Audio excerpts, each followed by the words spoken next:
Hey,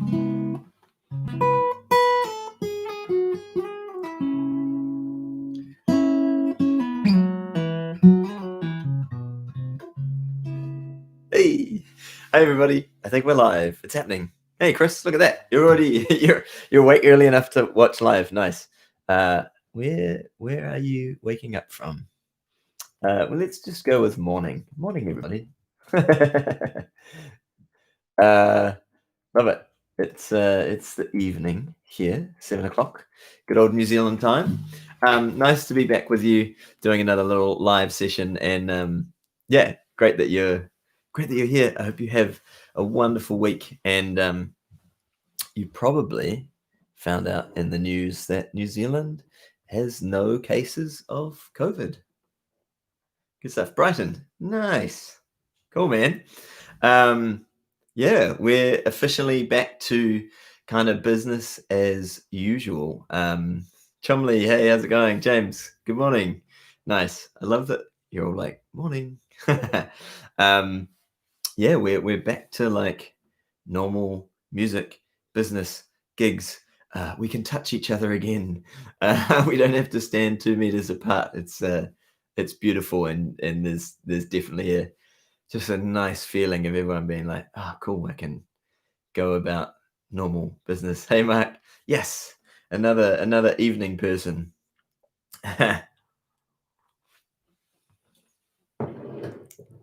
Evenings are the most important time for coffee, by the way.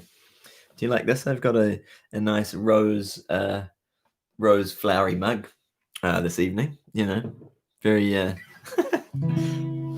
just for you guys. Thanks, Sean. It's super nice, man. I've done a couple of gigs under our level 2 system that we had in place, and super funny. One of the rules in bars was that people had to stay seated, so they could go out, all good, enjoy it. We had music, and just a bunch of people kept getting told off for getting off their chairs and dancing. It's like, nope, I have to kick you out if you get off your chair and dance. Stay on your seat.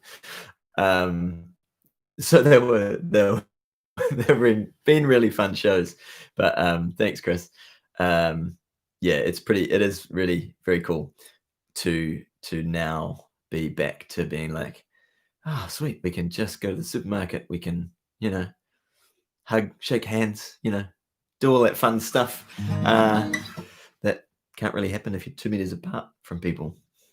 But evening, Josh. Nice. How you all going? Some of you as well. Thanks to all of you that have joined the Facebook group. Set up a little community. And in case you didn't know the vibe of that, this is just a space, because obviously all of us are looping or playing live or doing all sorts of stuff music wise, and it's just a really safe space. It is a Facebook community. It is public, but it's a space where you can actually get feedback and connect with other artists and share what you're doing, loop pedals, pick someone's brain. It's really cool seeing it already. Actually, I should copy a link while I'm on here for you guys. In case you're in community on Facebook, it will show up.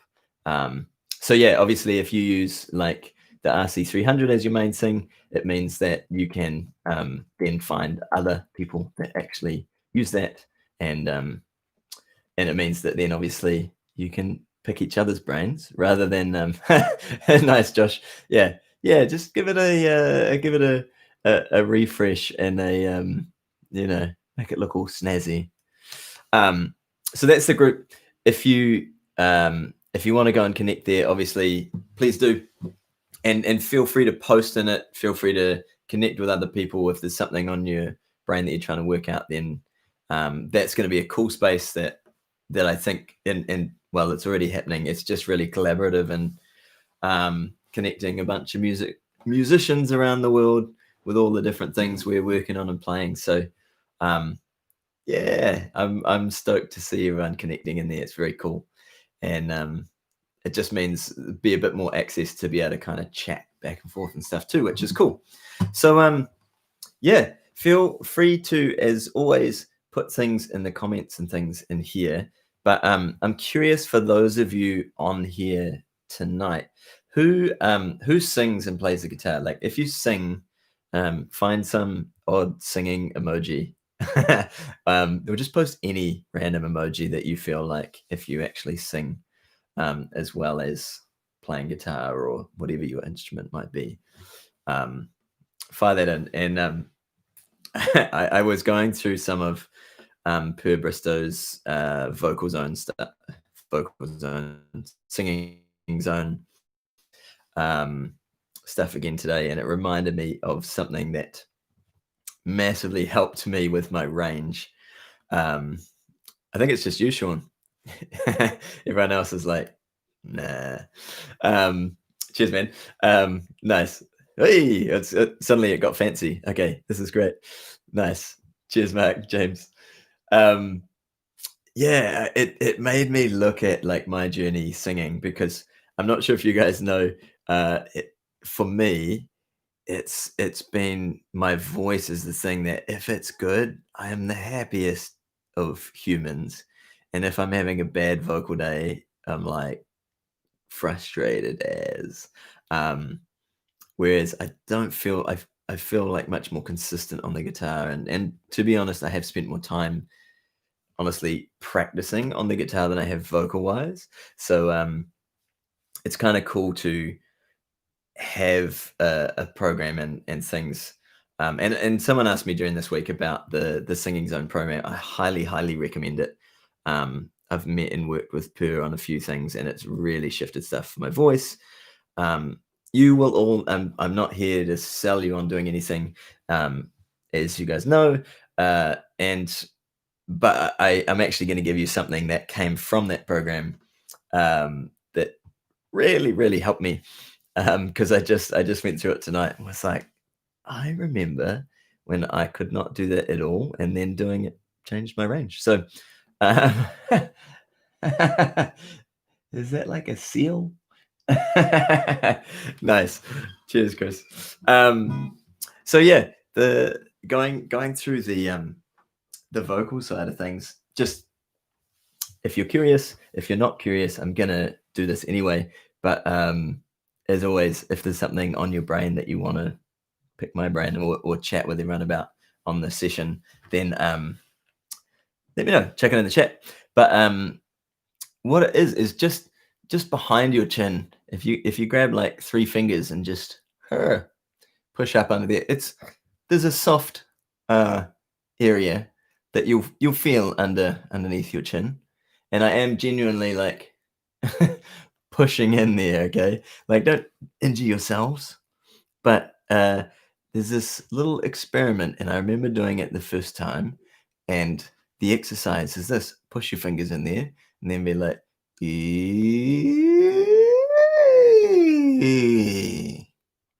So if you feel like doing it, go for gold. Um, you will experience what happens, and we will talk about it in a moment.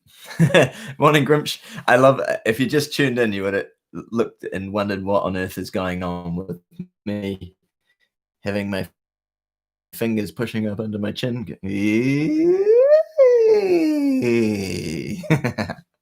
But if you want to experiment, test it out. And when I did this first off, what happens was it's just like this muscle pushed so hard against my fingers, and now it's very relaxed, which is very cool. But it was probably one of the biggest things that I nice Aussie. It's probably one of the biggest things that started shifting my range and really started opening up this journey of the vocal side of it. And for those of you that don't know, what Per basically teaches is advanced muscle isolation. So the same as when you're playing guitar and you just want one finger to move without these guys all tensing up. He teaches that through a series of steps and things vocally. And so this is one of the things that was super useful for me. I kind of wanted to share it because I just got reminded about how much it shifted and how much I tensed up when I first did this, going like, ah, so if you just tune into the live, it's just me like staring at the screen. But yeah, I play around with it and see if you can get to a point where you can have those fingers there. You can go through your whole range and just let that muscle relax and get out of the way. It doesn't really matter what it sounds like. You're learning to kind of like let some of those other muscles that we don't really need stop engaging. So yeah, as I say, I had a comment this week about the program. I highly rate it, and I just was going through some stuff, so I thought I'd start and share that with you. So yeah, let's jump into some chat stuff. I'd love to hear who's excited out playing and getting back into things, and also what you're working on. If anyone's got any specific like little loops or music things they're working through at the moment, then let me know.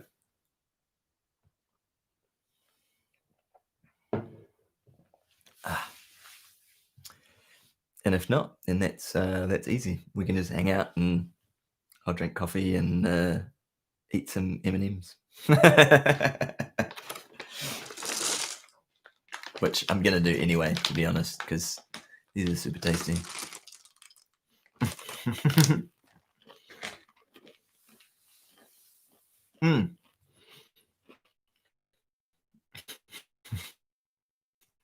No, I can't answer because I'm eating.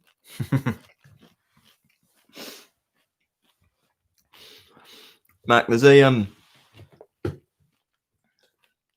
I went to a seminar with it's gonna really test me now if I can remember who it is. Jason Bloom, I believe.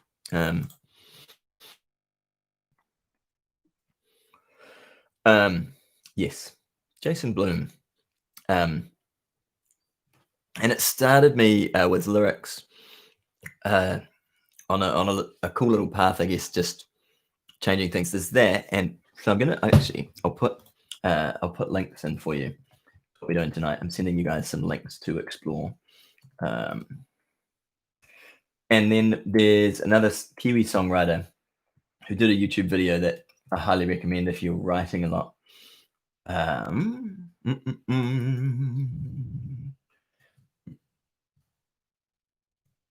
Called Kieran McMeekin. Let's see if I can even find it.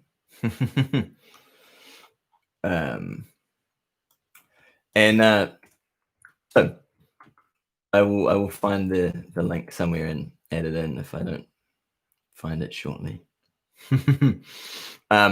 But Jason Bloom stuff, what came out of that for me, Mark, was Chris, I just read your comment. That was like my first gig. I practiced in playing every day, singing through lockdown, but I realized I hadn't actually done a full 3-hour like performing session, and it all worked, but I was kind of done at the end of it, to be honest. So Mark, going back to this writing tips, one of the things I recall from the seminar specifically for me was looking at expressing emotion. So if you say I felt sad, people are like, oh, stink.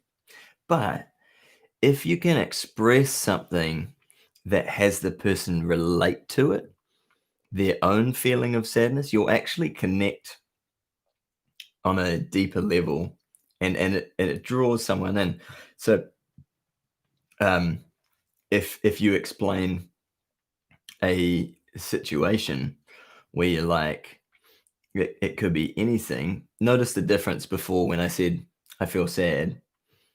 It's like, cool. Where if you're like realizing that my best friend was no longer around me anymore, do you feel there's a difference to that? And so you can describe anything that has that emotion and relate it, and people will take on board their own sense of emotion relating to that activity. And that's like a pretty intense example, right? But it's describing something, a situation, rather than um, just saying the emotion. So if you ever well, it's just something I've looked at more and more that's stuck with me. And look, we all write lots of different things, and there are songs that have exactly that. Um, you know, saying something along the lines of, um, you know, a particular emotion or sadness or that sort of thing. So there's no necessarily right or wrong. Um, and just trying to find uh, Kieran's songwriting link, and it doesn't appear to be there. So I will hunt for that. But Kieran talks through a bunch of different. Hey Andrew, nice. A bunch of different things that he uses, and especially in a situation, one of the things that was super useful for me from that was writing out the entire situation. And just by writing it out, you've suddenly got a lot of. You may even find there's lines in that that you want to use in your song or in your tune. So yeah, I hope those two little things are useful for you, man. I feel like I struggled with lyrics for a long time, um, and then I guess part of me just over time feels more confident, being like, "Sweet, that's just what I'm gonna do." Um, so these little tips and things along the way as well have been useful. Cool. Um, nice. So, cool. Yeah, Ed Sheeran's a great example. There's there's just almost stories of what's happening. It's not he doesn't tell you to feel a certain way, but by describing an experience, you're suddenly like, huh, you take on your own feeling. So, yeah, he's a really good example of that. Um, nice. James, tips on getting more of your own style and song and feeling a song. Well, cool. Um, something that um happens as a process for me that yeah, I think it's nice to learn the song um as it is, as a starting point.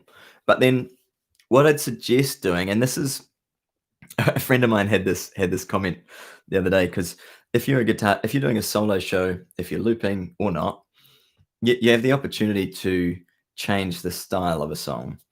Um, and so you could, in terms of the groove, in terms of how you play it, in terms of tempo, that sort of thing. So you can, and let's do Valerie as an example. You know, you probably have all heard various different versions of Valerie, and from the totally up tempo little remix that's probably the most popular now. If you go and look out the Zootons original version of it, it's very different again. And then you've probably heard some super slow, chilled versions. So I would play around with some of the songs that you may be doing, um, and just be like, oh, I wonder if I could do this in this style, or take a groove that you use for another song, and or the rhythm that you're playing, and see if you can use it on that song. And it's just starts breaking out of the box. It doesn't mean that you'll keep it and there'll be a bunch of stuff that you think, oh, that really didn't work. But that's good. Like, that's a good process, so that you start opening some doors and expanding out what you might do with a song at any given point. So it's like the reverse happens a lot, where you hear these like trance remixes, right? And you're like, sweet, that's taken it in a whole new direction. But it's just a case of being like, oh, what happens if I try and do this song, this style? And then I think during the process of that, you start just naturally being a bit less concerned with doing like the copy thing. So I hope that's useful, my friend. Um, but yeah, uh, it's what's on the radar. Sweet. Um, love it. Oh, Wazzy, what's your new video equipment? Look forward to seeing a video. I've seriously enjoyed watching a bunch of your videos through um, that Facebook group already, and a bunch of the chats. Epic. Um, so um, dun, dun, dun. Andrew, that's super interesting, man. I feel like I typically write like whatever I've been listening to a lot of. There tends to be a flavor of that in my writing, even if I've gone home, haven't been listening to anything for the day, and just sat down and written. It's just default. I end up being like, huh, that's the same groove as this track that I've been smashing on repeat. So yeah, I can relate. I genuinely think a lot of those things, the sometimes I feel like we come up with something that genuinely is really original, and other times I'm like, it just is a really jumbled copy of stuff we've been listening to and learning and input. So I think that's the funniest thing of music in a weird way. The fact that you like have a photographic ear, as you put it, probably makes it more frustrating because you're um, just hearing the same thing. But what was it that trying to remember the song that when I first heard it, hey, the ooh, I'm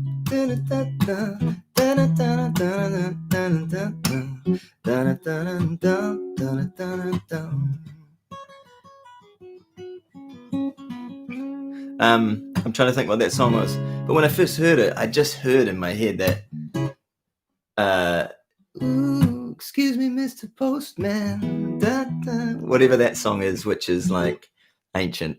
Um, and so I feel like a lot of songs I'm like, are we writing different songs necessarily? And yeah, by default, some of that stuff's just gonna end up similar or anyway, I think. But yeah, I feel like I'm doing little loops, man. But at the same time, I think you'll get a sense of just relaxing into it and being like, yeah, this you that song and that hear and remember it all distinctly.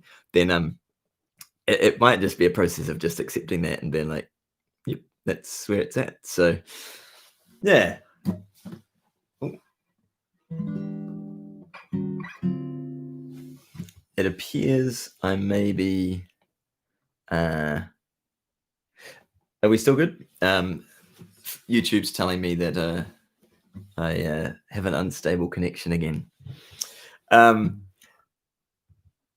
yeah, Chris, I haven't tried the 505.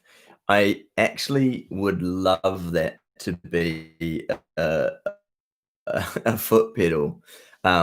In terms of what it's put together, I would totally go out and buy it. And I've seen a couple of people that that have made modifications so it can be controlled by by your feet. It's a pretty intense little process, but there's a bunch of people that actually do use it and do that. So yeah, I'm curious to see how you go with using that and putting it all together. It's a cool little pedal, and Aussie's connected you with a guy for it. So awesome, love it.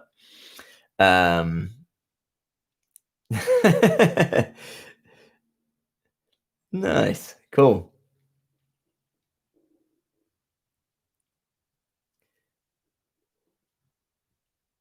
Oh, hey Al, cheers, man. That's cool. Um, Love it. Thanks for jumping on. Um, yeah, I feel like Chris, I feel like we should do that. We should be like, here's the options for remixes, and just put maybe we'll do that in the Facebook group. Do a little like remix challenge for some songs week to week. It could be fun. Um, and I think as well, um, putting together some options of like maybe even setting a song and being like, right, if anyone's up for it this week, chuck up a loop cover of that song. And I think it'd be really cool seeing, because everyone's come from different musical histories, different musical combos. What we've played, learnt, all that sort of thing will be very different. And it could be very cool to see what comes out of that. And then equally, the best part of all this is like, um, basically we all can just get other ideas and share and create all that sort of stuff. Chris, what are you playing instrumentation wise? Keyboard, guitar, singing? Curious now.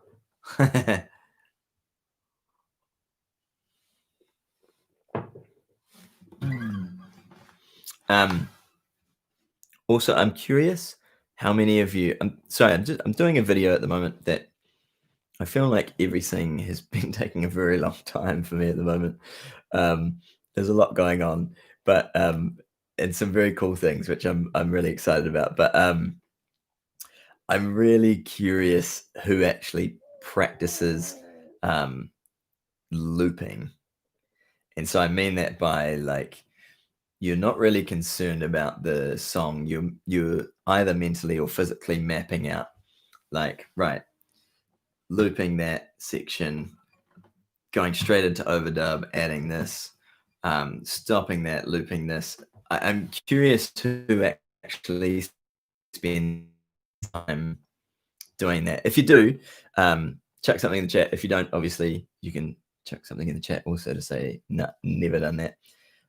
It seems that most people don't. In general, from what I've noticed, is it's like actually practicing looping has taken zero time, and it's just been like that's just what you need to do for any looped song rather than specifically practicing it. But Alberto, hey, I am using my Mac laptop for streaming at the moment. I have been waiting for the beautiful, beautiful change of New Zealand going into our like level 1 system now, which is we have 0 cases of COVID in the country, which is awesome. Our borders are still kind of locked and controlled for anyone that's not a New Zealander. Sorry, can't come and visit right now. But Chris, guitar and bad singing, love it. Curious if you did the thing before and if that muscle fired. By the way, Chris, love to know. But I am going to get a little switching unit.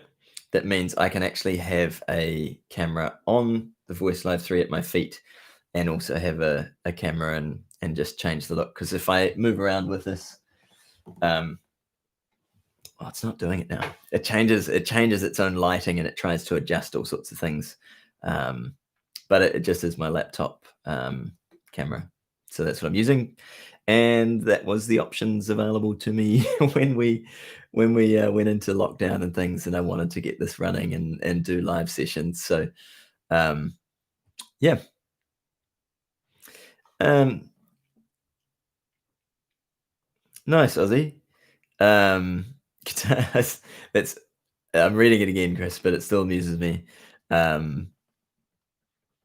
Nice. I love it. Yeah, okay, cool. So on the looping timing thing, I'm just going to wind up with this for tonight, and it's one thing I find super useful. It doesn't have to be for specific looping timing, but I would highly, highly suggest filming yourself. It doesn't have to be to put out there or that sort of thing, and especially if you're practicing looping timing, watch what happens when you hit the loop. So you're going to record, you're going to play your loop, and then watch if you actually change how you strum.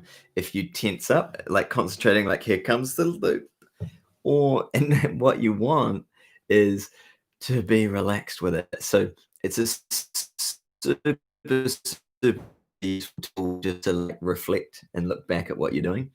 Um, and can be a real like aha moment if there's something you've been struggling with, of just being like, okay, really struggling with that. I'm gonna film myself doing it, and then go, because one, just the pressure, even if you're filming it for yourself, will start a little slightly different psychological process. So it's a it's a good way to just get things happening. Um, anyway, thanks. Cheers, Alberto.